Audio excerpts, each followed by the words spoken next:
Unity of Houston is an inclusive church where we seek to understand and live the teachings of Jesus and other spiritual masters. At Unity, we welcome all people from all spiritual paths and every walk of life.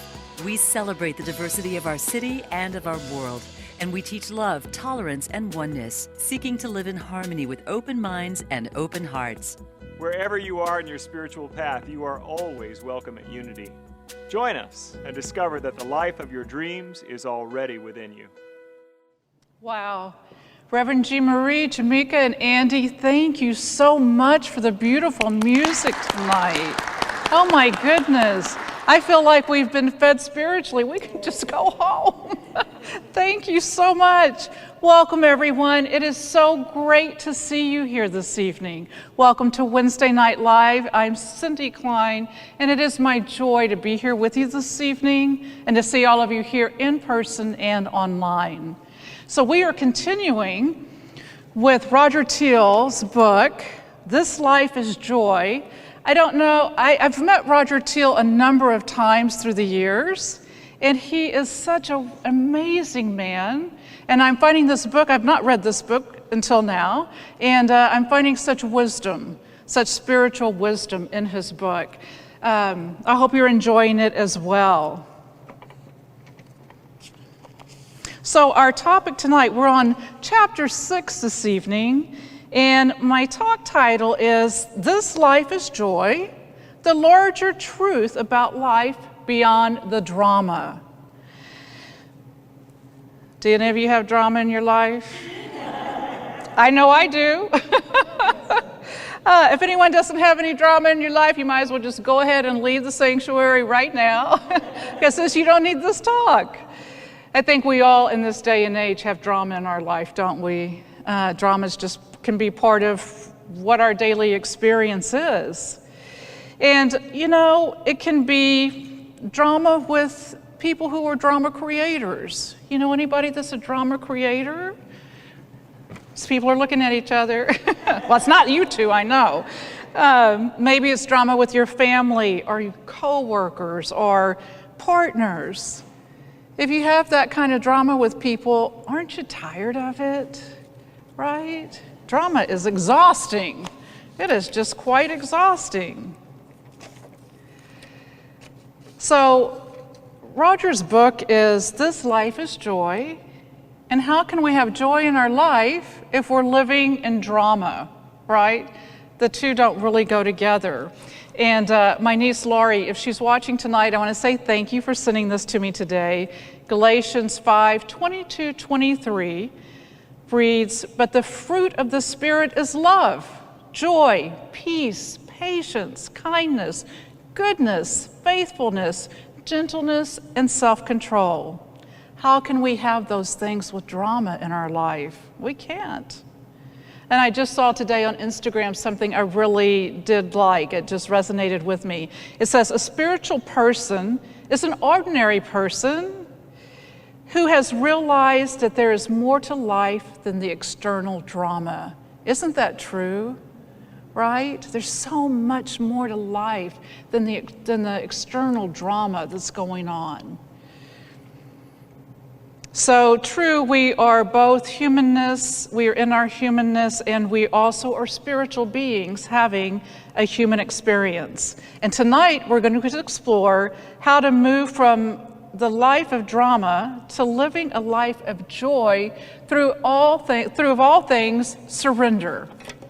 Now, I don't know about you, but for me, surrender, does it feel like giving up? What do you think of when you think of surrender? Like the white flag waving, I give up. I'm never one to quit. And my family says I'm like a dog with a bone. I just won't let it go. But in essence, what are we giving up? We're giving up the struggle. We're giving up the strife. We're giving up the messiness of life that pulls us down, that puts that rain cloud over us. We're giving up fear, and we're giving up the drama. I love what Marianne Williamson says. She says, surrendering means, by definition, giving up attachment to results. Boy, that's been a big one for me. And I've tried to quit being like that dog with the bone and quit being attached to the results of how the outcome and the result. Having the faith of knowing that the highest result's going to unfold and manifest itself, even if it's not what I'm thinking it should be in my humanness. Marianne says we surrender to God. We let go of our attachment of how things happen on the outside, and we become more concerned with what happens on the inside. And then Eckhart Tolle says, surrender to what is. Quit fighting. That's not what he said, but I'm saying, let's just quit fighting. Let's surrender to what is. Say yes to life and see how life suddenly starts working for you rather than against you. One of Roger Till's stories in this chapter, in chapter 6, he tells us the story of a woman surrendering to become a receiver. And I'm going to read this story because I don't want to get any parts of it wrong. I want to make sure I'm clearly sharing with you how it reads. He tells the story of a volunteer named Betsy. She was wonderful and revered in her spiritual community. She spread joy wherever she went. And as a result, of course, she was greatly loved. Then came the diagnosis of a rapidly spreading form of cancer. She went over her options with her husband. She sought spiritual counseling, and then she made the decision to go ahead with the recommended radiation and chemo treatments. As she walked this path for the next several months, she maintained her upbeat optimism. The therapies weakened her body, but could not dim her light. Then Roger Till got a call from her husband that Betsy had been readmitted to the hospital, and she asked to see him as soon as possible. He was at her bedside within hours. She wanted to talk. She was clinging to her faith, but she was fragile and she was fearful. I want to continue to live what I know to be true, she said, but I'm feeling so weak. I thought my faith would carry me through this, but now I don't know. I don't want to fail my husband, my children, my friends, or you, Roger. I'm just finding it hard to stay strong. They both gave way to tears. She did not want to be a disappointment and let others down. Rogers assured her she could never disappoint him or her family, that she was an inspiration to all those that know her, and an inspiration of how she had navigated this illness. With every word that he spoke, he sent waves of love to her. You know, when you're sending out love, you feel it coming from you to the other person. Roger says he surrendered the need to solve the problem. How could he? He wouldn't be able to solve the problem. So he surrendered to what Spirit was moving through him and to love, letting that love flow from him. He got word days later that Betsy was getting better. She continued to improve. And doctors were hinting that it could be classified under the miracle category. Roger visited her sometime later, and he asked her what she considered the key to her turnaround. She said after his visit that day, she slept. Then in the wee hours of the morning, she awakened full of energy. She said she'd had a talk with God. She said, God, I don't want to die, but I'm willing to let go if that's what's best for me. But what you need to know, God, is I can't fight all this anymore. I'm exhausted and I surrender. I'm ready to let the highest and the best be for me. I know you love me and I sure love you. Into your hands, I place the care and keeping of my soul. Thank you for taking care of this from now on. She said that once she fully surrendered, She started to get better and stronger. The lesson for her was she was always taking care of someone else. And she forgot the power of admitting what her own needs were. She surrendered to letting other people help her and to her needs, what needed to be helped. She surrendered and became the receiver of love. And so that was her lesson in that. She healed from that and became healthy. It was important for her to let go so that she could receive. It is in our surrendering that we make way for greater good to unfold in our lives. In our humanness, we're limited in our knowledge. When we surrender to releasing the struggle, we open ourselves to higher possibilities. All kinds of wonderful things can happen. But we have to surrender. That word takes on a different meaning when we look at it in that context, doesn't it? Instead of the white flag, I give up, it takes on the spiritual nature of surrender, surrendering to the highest and the best. I know sometimes when perhaps we're looking for a specific job and we go for a job interview and we're put all our hopes in that job, or we're hoping to get a certain home that we've put a bid on. In our humanness, we feel like, oh, this is the best, this is what I want. And yet, if we don't get that job and we don't get that home we wanted, when we surrender to what is the highest and the best for us, we get a better job, right? We get a home that was even better.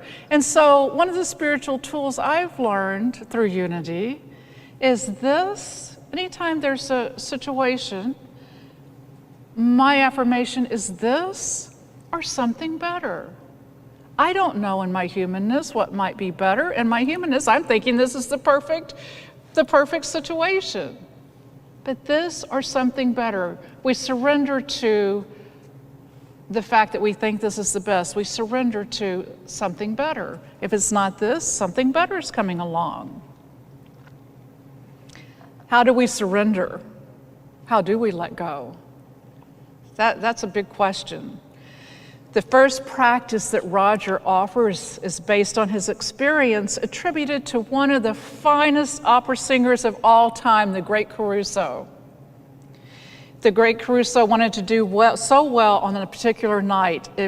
Critics were there, and if he did well, it was really going to take him on to the next level. And he wanted to perform in a way that was so moving. And he was pacing back and forth and back and forth. And he was overheard quietly proclaiming, "Little me, move over. Big me, take over. Little me, move over. Big me, take over." So what did that mean? What do you think that meant? Little me, move over, and big me, take over. Little me, what was he referring to? He was referring to his human self, right? His egoic self of doubt, of am I good enough? Am I going to get this right? And tapping into his spiritual self. Big me, take over, take over. Let me let go of this humanness. And big me, take over.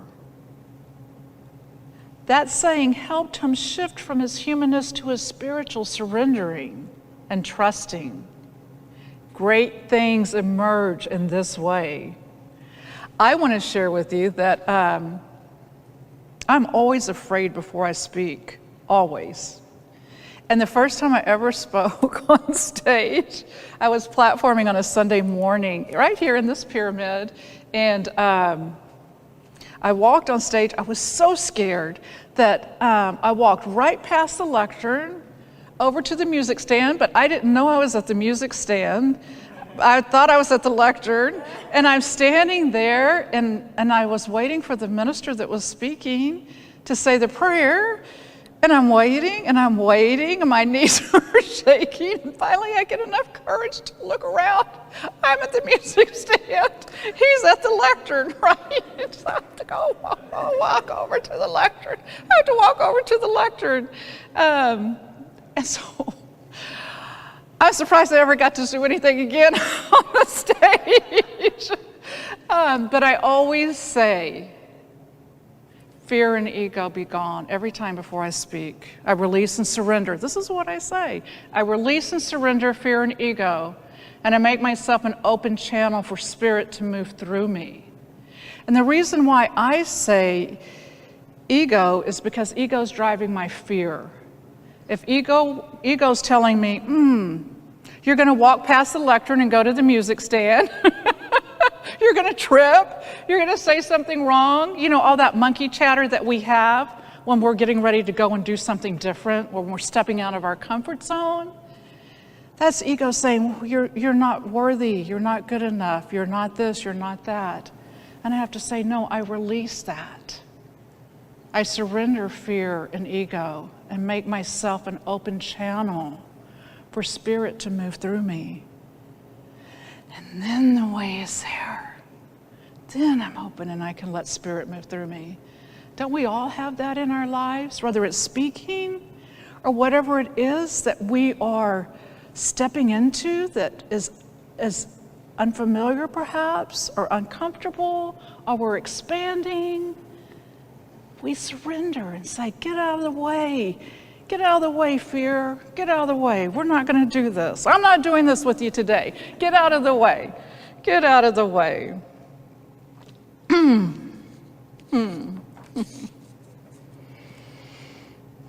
So let's talk about, we know what we can do to surrender.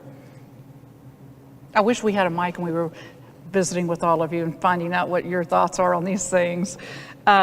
Maybe another time. How about when the drama's coming from other people in our lives, right? Maybe we're centered and poised and we've surrendered, but other people are bringing drama into our lives, right? Nobody, do y'all have that? Does anybody have other people bring drama into your life? Because I do. I do. Well, one of the things that we can do is we can surrender to the fact that, guess what? We can't change another person, right? We're not going to change another person. So we have choices. We surrender, and we have choices to make. We can choose how much time we want to spend with that other person. We can decide whether we want them in our lives or not. We can choose to see them in a way through the eyes of love. You know, they say every person has a child inside them. And oftentimes people that are bringing drama forward, they're hurting. They're hurting. And so we can surrender in embracing them with our love, sending love to them before we see them or spend time with them. But we surrender our need and our desire to change them. And again, we try to see them through the eyes of love. Is there anything in your life that you would like to have let go of, perhaps, that you needed to surrender, and it was very difficult to do? I'm going to share with you that, hello, I'm Cindy. I'm a smokeaholic. And I smoked for years, 20 plus years, as a matter of fact. And I hate to say this, but I loved smoking cigarettes. I became addicted. It became my friend. I needed a cigarette in the morning. I needed one at night. I needed one when I was on the phone with my friends. I needed one when I was upset. I needed to smoke all the time. And I came to the place where I really wanted to quit smoking, but it was an addiction. And I tried so hard. Time after time after time after time, I tried to quit smoking. And I did quit for a month, and then I would start smoking again, and I just had this pattern go on for several years. And I would get in the car after I bought a pack of cigarettes, after I had not smoked for a long time, and I would take that first, puff, and then I would just bang my head on the steering wheel and start crying. I did not want to be doing this. But I tell you, it's not until I surrendered, really surrendered, and reached out and whatever you want to call God, Spirit, the divine. I reached out and said, please, really in a crying way, please do for me what I cannot do for myself. Take this urge and this desire away from me. It was not a monkey on my back, it was a gorilla on my back. I needed it to be gone. It was weighing me down. As a matter of fact, it was affecting my health. Now, I've been smoke-free for 26 years, right? Yes. What are you needing to surrender in your own life? What are you needing to give up to live that life of joy? To live that life flowing like the little leaf down the stream. You're here for joy. You're here for happiness. You're here to have a life that brings you so much joy, to receive it and to give it. Maybe you need to surrender living life small so that you can step into being who you want to be and taking the steps you want to take to live life fully and joyfully. We don't want to let fear stop us.